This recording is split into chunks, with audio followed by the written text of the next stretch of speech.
Hi, I'm Evie and I've just completed the YTT 200-hour training course. The reason I wanted to do it was because I've always been fairly sporty and I just wanted to incorporate another practice which was kind of inclusive of the mind, body, spirit, and something that's accessible to everybody. I really loved that there was in-person teaching to this course. I don't think I would have had the confidence to teach had I not come into the studio and kind of spent a lot of time teaching the fellow students as well. And I think the mix of being in person, the online lectures, and also being able to come in and practice at the studio gave it like a good variation throughout the whole course, a bit of a mix, and kept you motivated to want to kind of get to the end and complete it and now become qualified.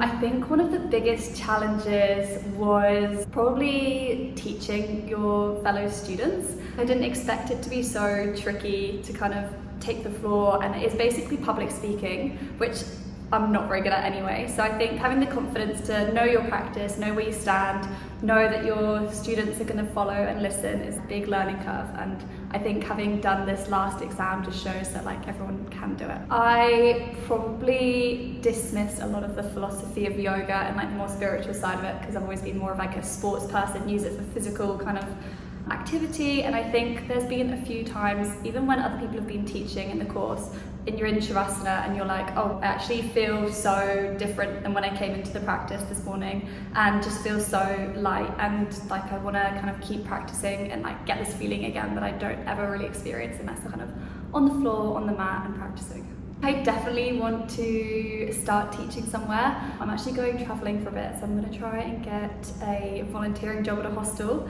teaching yoga just to get some experience in a no pressure situation. And then when I'm back in Melbourne, I would love to kind of dedicate maybe a couple of days a week to like teaching, getting more confident and creating those connections and things with yoga.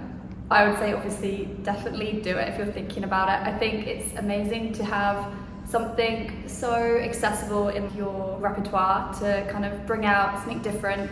It's been such a learning curve of self-development, of being able to grow in confidence, being able to meet such amazing people, and the support throughout has just been like fantastic.